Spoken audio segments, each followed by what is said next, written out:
They ought to make the day the time changes, the first day of summer. What? Well, it's 8 o'clock and it's still light. A lot of good the extra daylight does us. Now, we've still got a 3-hour drive back. We're not going to be home until after midnight. Well, if it really bugged you, Johnny, you wouldn't do it. You think I want to blow Sunday on a scene like this? You know, I figure we're either going to have to move Mother out here or move the grave into Pittsburgh. She can't make a trip like this. Oh, I know that she can't. Is there any of that candy left? No. Look at this thing. We still remember. I don't. You know, I don't even remember what the man looks like. Johnny, it takes you 5 minutes. Yeah, 5 minutes to put the wreath on the grave and 6 hours to drive back and forth. Mother wants to remember, so we trot 200 miles into the country and she stays at home. Well, we're here, John, all right? Test. We're back on? Oh. Ladies and gentlemen, we're coming back on the air after an interruption due to technical problems.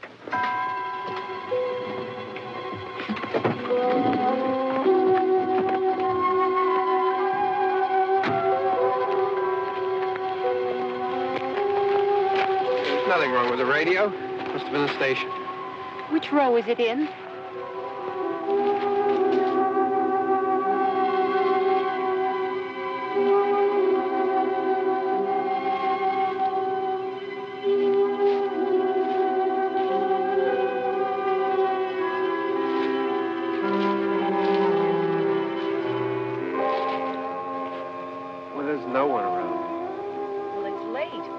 Gotten up earlier. Oh, look, I already lost an hour's sleep on the time change. I think you complain just to hear yourself talk.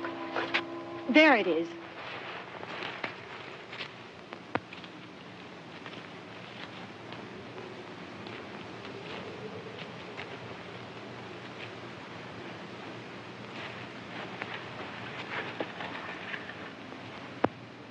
I wonder what happened to the one from last year.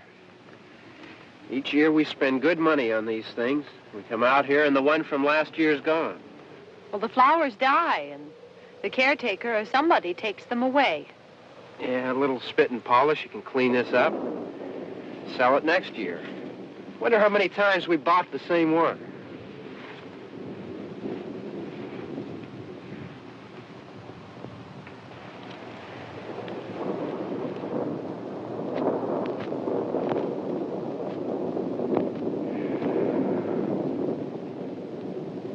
Hey, come on, Barb. Church was this morning, huh?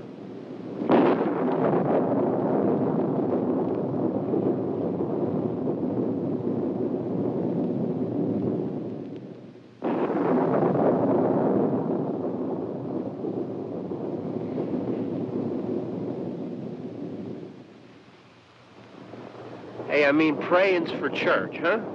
Come on. I haven't seen you in church lately. Well, there's not much sense in my going to church. Do you remember one time when we were small, we were out here?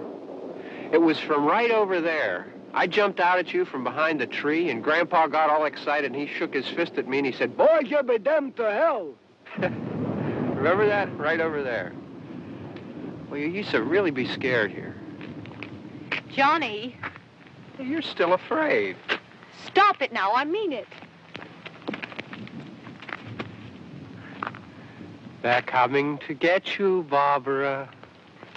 Stop it. You're ignorant. They're coming for you, Barbara. Stop it. You're acting like a child. They're coming for you. Look, there comes one of them now. He'll hear you. Here he comes now. I'm getting out of here. Johnny.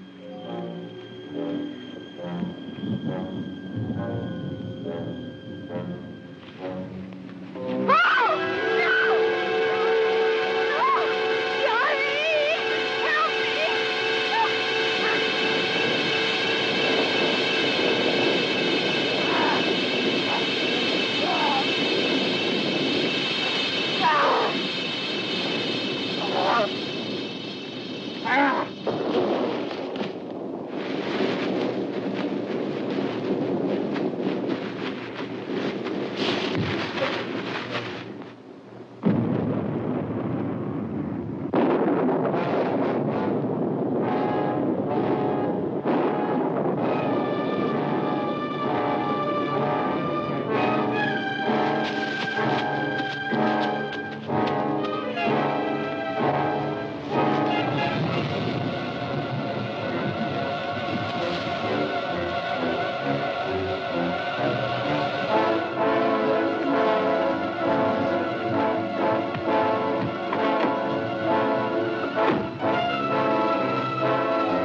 Don't worry about him. I can handle him.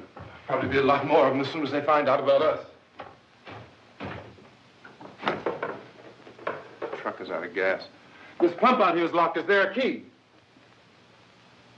We can try to get out here if we can get some gas. Is there a key? I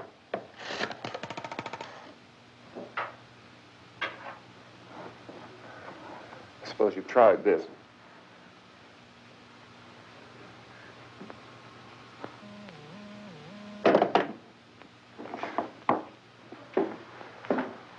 Do you live here?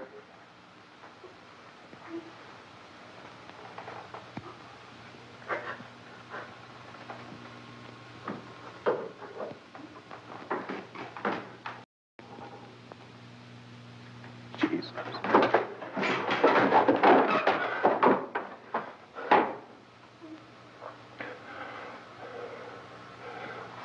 We've got to get out of here.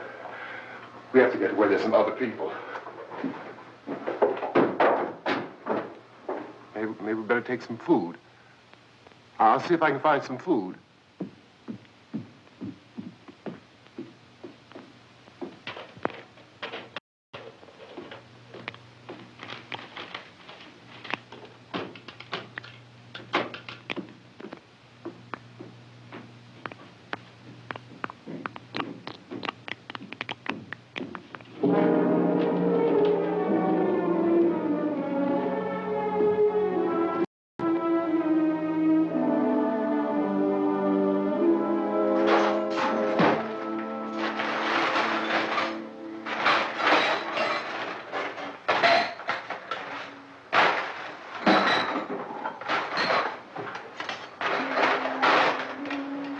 What's happening? What the hell do you think is happening? What's happening?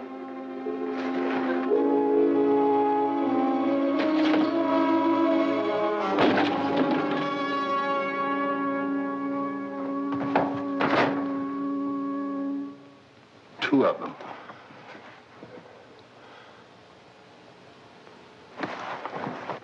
There are two of them out there. Have you seen any more around here? I can take care of those two.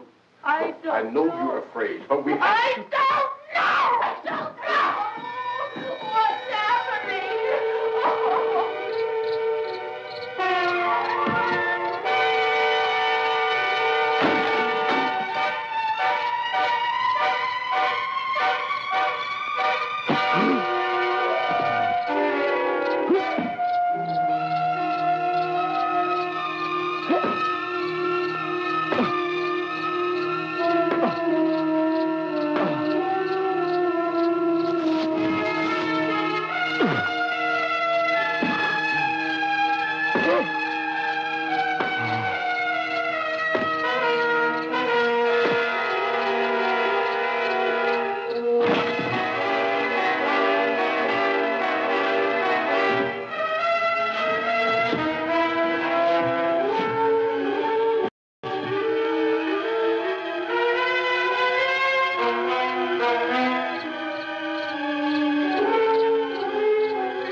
we're in here now.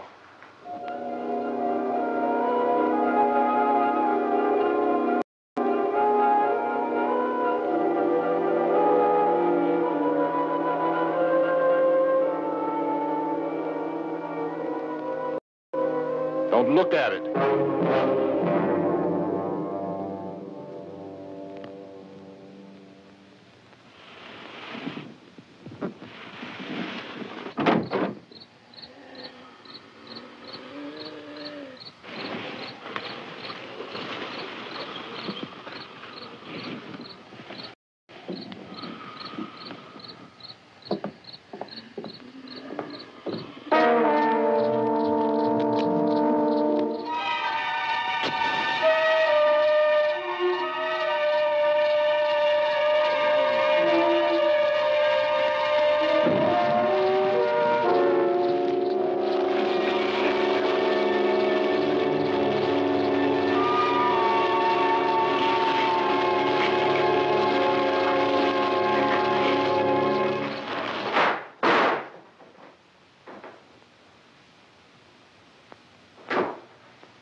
Get some more lights on in this house.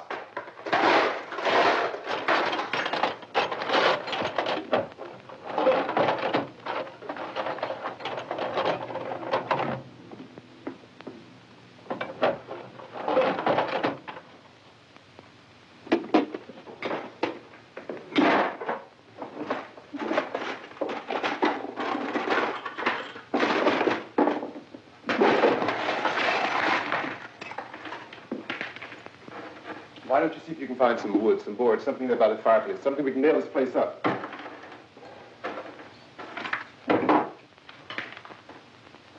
Oh, God damn.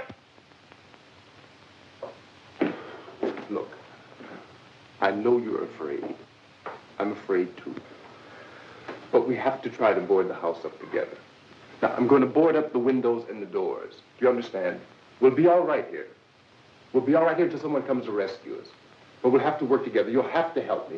Now, I want you to go in and get some wood so I can board the place up. Do you understand? Okay? Okay?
that's wrong.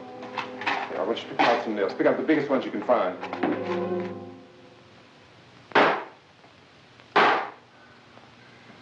There, this room looks pretty secure. If we have to, we can run in here and board up the doors. Won't be long for those things to be back pounding their way in here. They're afraid now.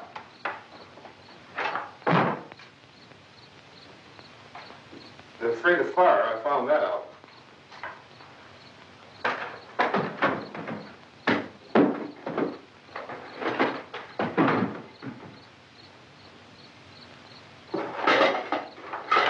You know a place back down the road called Beekman's?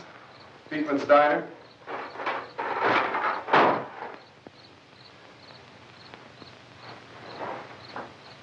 Anyhow, that's where I found that truck I have out there. There's a radio in the truck. I had jumped in to listen to it when a big gasoline truck came screaming right across the road. But there must have been 10, 15 of those things chasing after it, grabbing and holding on. Now, I didn't see them at first. I could just see that the truck was moving in a funny way. And those things were catching up to it. The truck went right across the road. Slammed on my brakes to keep from hitting it myself. It went right through the guardrail.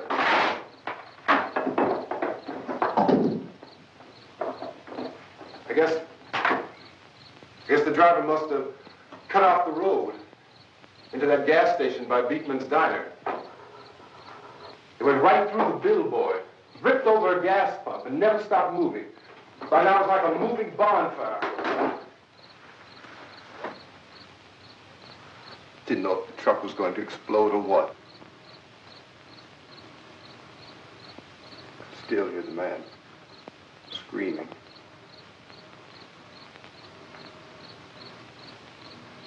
This thing is just backing away from it. I looked back at the diner to see if there was anyone there who could help me. It was when I noticed that the entire place had been encircled. There wasn't a sign of light left except by now there were no more screams. I realized that I was alone with 50 or 60 of those things, just standing there, staring at me. I started to drive. I just plowed right through them. They didn't move. They didn't run or just stood there, staring at me. Just wanted to crush them. They scattered through the air like bugs. We were riding in the cemetery, Johnny and me. Johnny.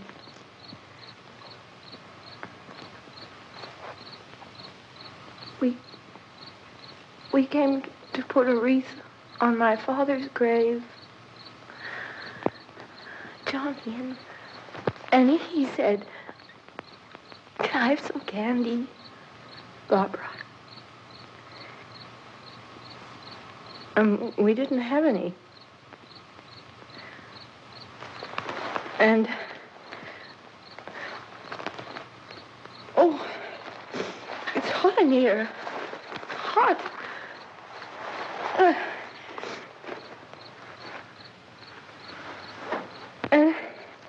And he said, "Oh, it's late.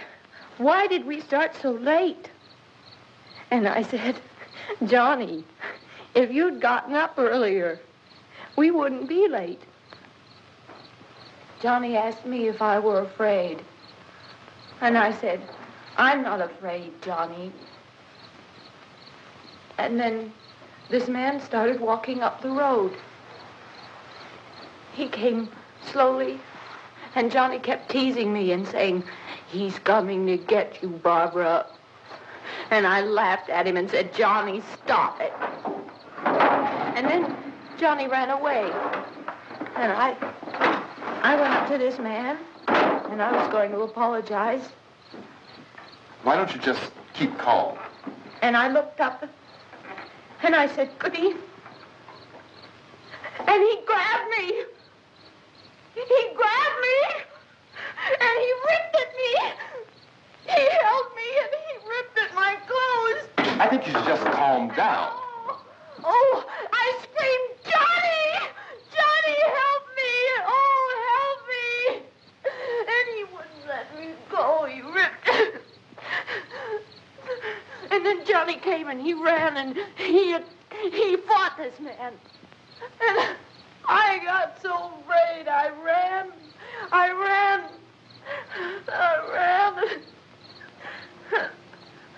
And Johnny didn't come. We have to wait for Johnny.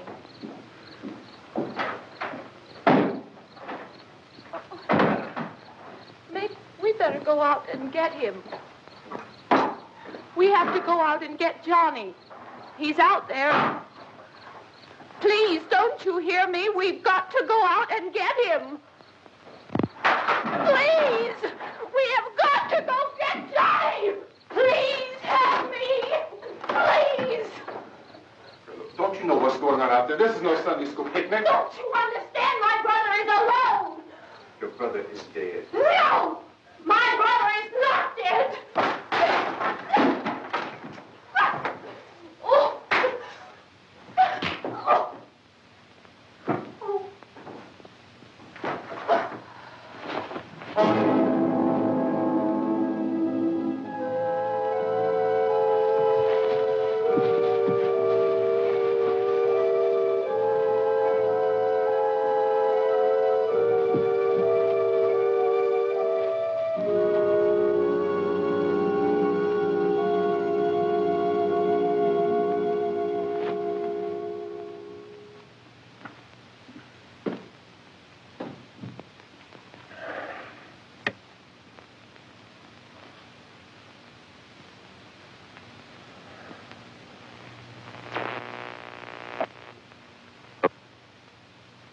Because of the obvious threat to untold numbers of citizens, and because of the crisis which is even now developing, this radio station will remain on the air day and night. This station and hundreds of other radio and TV stations throughout this part of the country are pooling their resources through an emergency network hookup to keep you informed of all developments. At this hour, we repeat, these are the facts as we know them. There is an epidemic of mass murder being committed by a virtual army of unidentified assassins. The murders are taking place in villages, cities, rural homes, and suburbs with no apparent pattern or reason for the slayings. It seems to be a sudden, general explosion of mass homicide. We have some descriptions of the assassins. Eyewitnesses say they are ordinary-looking people. Some say they appear to be in a kind of trance. Others describe them as being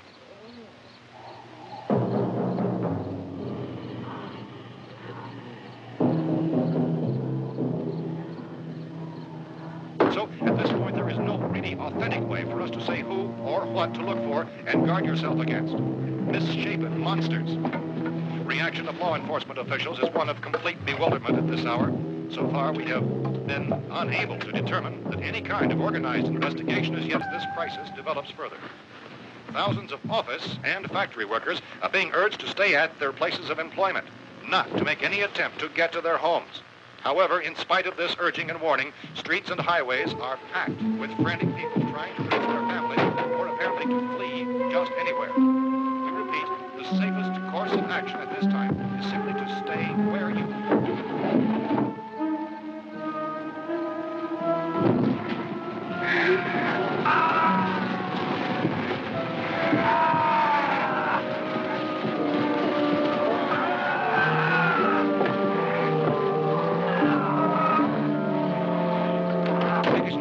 just received word that the president has called a meeting of his cabinet to deal with the sudden epidemic of murder which has seized the eastern third of this nation. The meeting is scheduled to convene within the hour. Members of the presidential cabinet will be joined by officials of the FBI and joint teams behind closed doors. White House spokesman, in announcing this conference, says there will be an official announcement as soon as possible following that meeting. This is the latest dispatch just received in our newsroom. Latest word also from National Press Services in Washington, D.C. now tells us that the emergency presidential conference, which we've just mentioned, will include high-ranking scientists from the National Aeronautics and Space Administration. That's the extent of this latest meeting. Members of its cabinet, the FBI, Joint Chiefs of Staff, and scientists from NASA within the hour. All radio and TV stations throughout this part of the country, including the one to which you were listening, have joined their facilities in an emergency network to bring you this news as it develops. We urge you to stay tuned to radio and TV and to stay indoors at all costs. Late reports reaching this newsroom tell of frightened people seeking refuge in churches, schools, and government buildings, demanding shelter and protection from the wholesale murder which apparently is engulfing much of the nation. Law enforcement officials are at a loss to explain or, even at this hour, even to theorize about the reasons for this wave of murder. So far, the advice we're able to give the public is some Chief T.K. Dunmore of Camden, North Carolina, was quoted as saying, quote, "Tell the people, for God's sake, to get off the streets. Tell them to go home and lock their doors and windows up tight. We don't know what kind of murder-happy characters we have here." End quote. He's Chief Dunmore of Camden, North Carolina. So far, the only descriptions, the only clues anyone has of the killers come from frightened witnesses of some of the slain. These eyewitness accounts variously describe the murderers as ordinary-looking people, misshapen monsters, people who look like they're in a trance, and things that look like people but act like animals. Some eyewitnesses tell of seeing victims who look as though they had been torn apart. This whole ghastly story began developing 2 days ago with the report of the slaying of a family of 7 in their rural home near Gulfport. Since then, reports of such senseless killings began snowballing in a reign of terror which has hopscotched in an erratic, disconnected manner about much of the eastern and midwestern United States. Efforts to keep track of the murder reports by the placing of markers on a map seem to indicate a general spreading to the extreme southeastern United States from the north and west. Our newsmen have been on the telephone talking with officials in other cities and have determined that none of this kind of mass murder has yet been reported west of the Mississippi River, except in the extreme southeastern portion of Texas. Similar killings have been reported around the Houston and Galveston areas, but nothing like... I found a gun and some bullets out there. It was only late yesterday Oh, and when it these. first became clear we were facing some kind of national emergency. When first reports began filtering in, newsmen and law enforcement agencies were of the opinion This that place is boarded up pretty solid now. in nature. However, as these We ought to be all right here for a while. dramatically, it was soon apparent that We have this the was gun something and more than the bullets. usual run of lawlessness. Food and the radio. Officials began to suspect an obscure kind of conspiracy. Sooner or later, someone's Things as bound to come and get us out. creatures from outer space. So again, we join with law enforcement agencies, urging you to seek shelter in a building. Lock the doors and windows securely. Hey, that's us. We're doing all right. Cautious of any suspicious strangers. And keep tuned to your radio and television for survival instructions and further details of this continuing story. Look, I don't know if you're hearing me, It goes on in the absence of any law. but I'm going upstairs now. It's almost as though some critical balance of If anything should try to break in here, I can hear it from up there, and I'll be down to take care of it. savage killers. We repeat, this radio station... Everything is all right for now. I'll be back to reinforce the windows and doors later. But you'll be all right for now, okay? Okay. Civil defense officials in Cumberland have told newsmen that murder victims show evidence of having been partially devoured.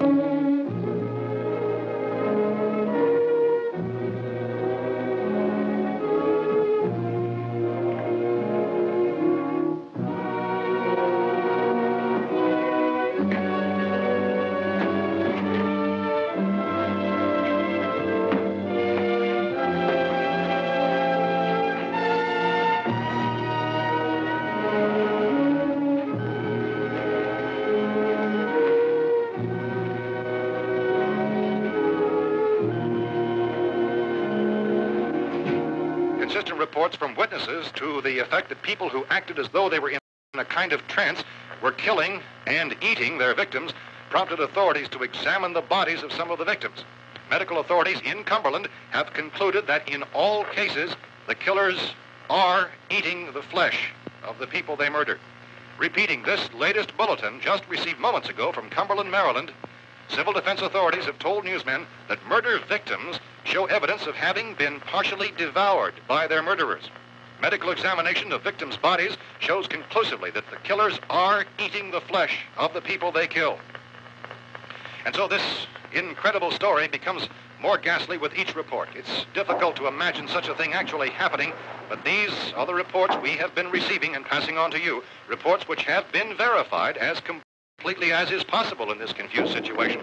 It is happening, and it would appear that no one is safe from this wave of mass murder.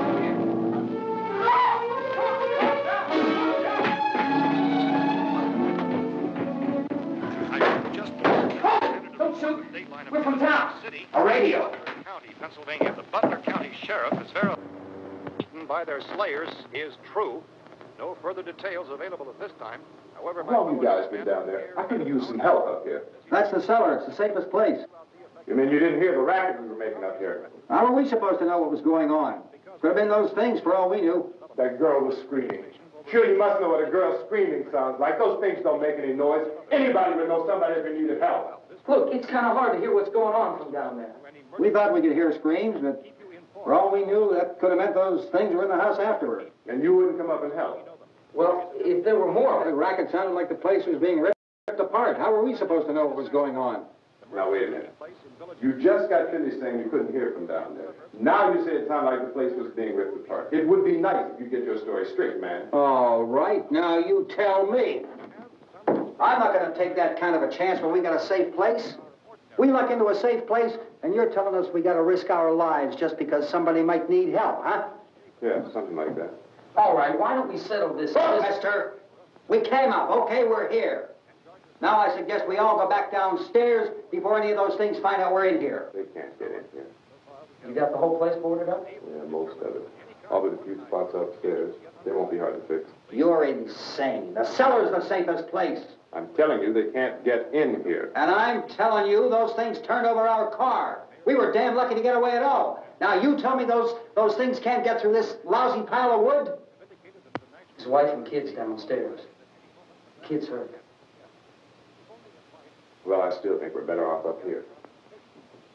We could strengthen everything up, Mr. Cooper. With all of us working, we could fix this place up in no time. We have everything we need up here. We can take all that stuff downstairs with us. And you're really crazy, you know that? You got 1 million windows up here. All these windows, you're gonna make them strong enough to keep these things out, huh? I told you those things don't have any strength. I smashed 3 of them and pushed another one out the door. Did you hear me when I told you they turned over our car? Oh, hell, any good 5 men can do that. That's my point. Only there's not going to be 5 or even 10. There's going to be 20, 30, maybe 100 of those things. And as soon as they know we're here, this place is going to be crawling with them. Well, if there are that many, they'll probably get us wherever we are. Look, the cellar.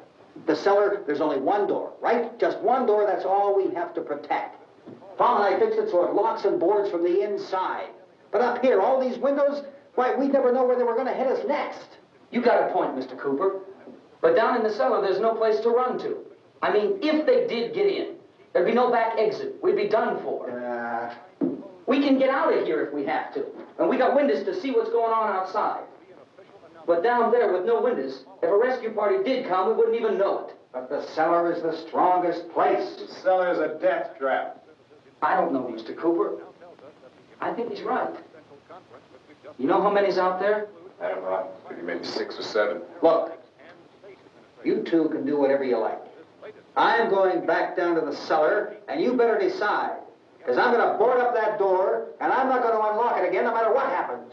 Now, wait a minute, Mr. Cooper. No, I'm not going to wait. I've made my decision, now you make yours. Now, wait a minute. Let's think about this. We can make it to the cellar if we have to. And if we do decide to stay down there, we'll need some things from up here. So let's at least consider this a while. You box yourself in the cellar and those things get in the house, you've had it. At least up here you have a fighting chance. Yeah, it looks like about 8 or 10 out there now. There's more than there were. There are a lot out back, too.